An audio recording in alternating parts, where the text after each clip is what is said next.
Lời nguyền lỗ ban. Quyển 1 chương 16, trùng phá thể.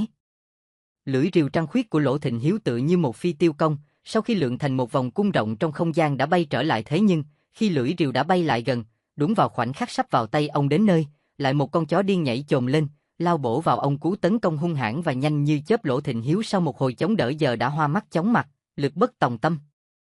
Song lần này, ông không cần phải né tránh, cũng không cần phải đón đỡ, lưỡi rìu đã vùng vụt xẹt đến, đầy roạt một tiếng, con chó đã bị xẻ ngang thành hai nửa, lưỡi rìu va phải chướng ngại vật, kình lực tan hết, rơi ngay xuống đất. Bàn tay Lỗ Thịnh Hiếu chụp vào khoảng không, máu chó tím đen, nóng dãi phục khắp mặt và người ông. Bàn tay trống không của Lỗ Thịnh Hiếu vẫn giơ ra cứng đờ. Ông đứng chết chân tại chỗ, nhìn trừng trừng vào hai nửa xác chó vẫn đang co giật trên mặt đất, toàn thân bất động, miệng lắp bắp, chết rồi. Chó chết rồi. À! Chó chết rồi. Chạy mau. Quỷ Nhãn Tam rú lên thất thanh, giọng nói tràn đầy kinh hãi xen lẫn tuyệt vọng, nhưng đàn chó vẫn đang vây lấy hắn không biết phải chạy bằng cách nào. Tuy rằng Lỗ Nhất Khí với viên đá thi khuyển trong tay đã ở rất gần Lỗ Thịnh Hiếu, tuy rằng đám chó vây quanh Lỗ Thịnh Hiếu chẳng còn lại mấy con, song làn máu chó tanh nồng, nóng hổi vừa phun ra đã hấp dẫn chúng, kích thích chúng không còn luân phiên tấn công Lỗ Thịnh Hiếu, mà đồng loạt cong lưng vươn cổ, lao bổ vào ông. Lỗ Nhất Khí đã tiên liệu được tình huống này, cậu kêu lớn, bác đón lấy. Rồi lập tức ném viên đá thi khuyển ra. Lỗ Thịnh Hiếu vội giơ tay đón lấy lũ chó đang tung người xô đến, bỗng chốc toàn bộ vặn người đổi hướng, bỏ chạy tán loạn. Lần này chúng chạy rất xa, chạy rất lộn xộn, thiên canh trận đã vỡ hoàn toàn. Sở dĩ trận pháp đã bị phá, một phần là do chúng sợ đá thi khuyển, nhưng một phần khác là vì chúng đã thấy một thứ khủng khiếp hơn nữa. Tuy thứ này trong cơ thể chúng cũng có, song chính vì thế, chúng càng hiểu rõ nỗi thống khổ mà thứ đó mang lại ghê gớm đến mức nào. Thứ đó lập lòe một đốm sáng xanh lam âm u, bay giật giờ trong không trung, trong phạm vi 3 thước quanh nó tỏa ra một luồng hàn khí lạnh buốt thấu xương tủy. Tam Canh Hàn đã thoát khỏi cơ thể. Tam Canh Hàn trông hệt như một đốm lửa ma trơi, chợt sáng chợt tối, lúc xa lúc gần, song tốc độ biến hóa của nó nhanh hơn gấp bội so với lửa ma trơi. Vừa xuất hiện trước mặt Lỗ Thịnh Hiếu, lập lòe một cái, đã ở sau lưng ông, chớp một cái, lại lóe lên trước mặt Lỗ Nhất Khí, tốc độ nhanh tới mức ngay cả Lỗ Nhất Khí cũng không thể nhận ra được quỹ đạo di chuyển của nó. Chớp mắt, hàng trùng lại lóe lên ngay trước mặt Quỷ Nhãn Tam. Hắn sợ đến suýt vải ra quần, chỉ kịp một tay chỉ thẳng bùa ngọn lửa trên vũ kim cương về phía nó, tay còn lại cầm hương độ hồn len lén thò ra phía ngoài tán dù. Nhưng con trùng dường như không hề sợ hai thứ đó, bắt đầu bay loạn xạ trước mặt Quỷ Nhãn Tam, sau đó dừng lại rất lâu không chịu bỏ đi. Quỷ Nhãn Tam hồn vía lên mây, miệng niệm thần chú trừ tà Mao Sơn liên hồi kỳ trận, hai hàm răng đánh vào nhau lập cập. Cả ba người đều biết rõ, ngay cả bầy chó cũng đều biết rõ, con trùng đang tìm chỗ trú thân.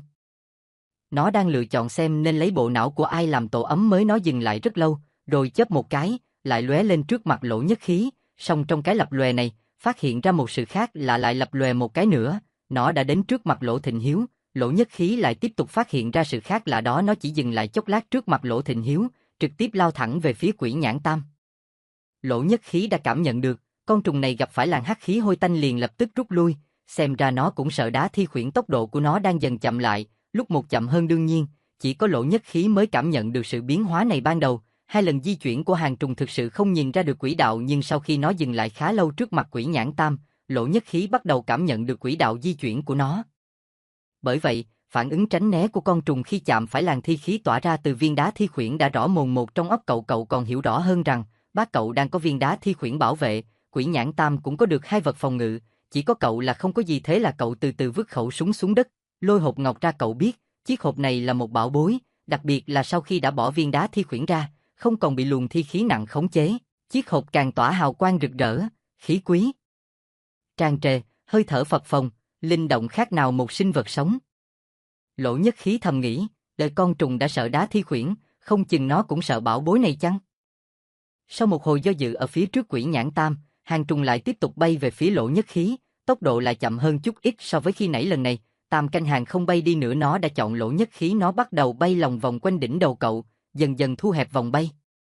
Lỗ Nhất Khí vội chạy lao lên phía trước 3 bước, sau đó đột ngột chuyển hướng, vặn lưng ngoắt đầu một cái, lại lao đi 3 bước, song hoàn toàn vô dụng. Con trùng như thể mọc lên từ trên đầu cậu. Lỗ Nhất Khí di chuyển đến đâu, vị trí của nó thay đổi đến đấy, trong khi vẫn bay vòng quanh rất nhanh theo một quỹ đạo hình tròn cố định. Lỗ Nhất Khí đành phải dùng tới chiêu thứ hai. Cậu mở hộp ngọc ra, một tay cầm chiếc hộp, một tay cầm nắp hộp, cả hai tay giơ lên đỉnh đầu khua khoắn loạn xạ thân và nắp của chiếc hộp làm từ ngọc ấm vân lửa nghìn năm đã tạo thành hai đám mây màu đỏ ấm áp che trên đỉnh đầu cậu, song vẫn không ít gì.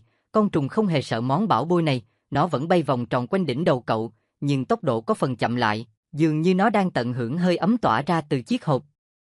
Lỗ Nhất Khí bắt đầu khiếp hãi, mồ hôi đã túa ra khắp mình mẩy. Lỗ Thịnh Hiếu và Quỷ Nhãn Tam cũng căng thẳng vô cùng, con trùng bay quá nhanh, họ không thể nhìn rõ, họ chỉ nhìn thấy một vành sáng lạnh lẽo chụp sát trên đầu Lỗ Nhất Khí, và thấy cậu đang có những hành động quái lạ. Họ tin rằng Lỗ Nhất Khí không thể vô duyên vô cớ hành động như vậy, chắc hẳn cậu đang ở trong tình thế nguy hiểm.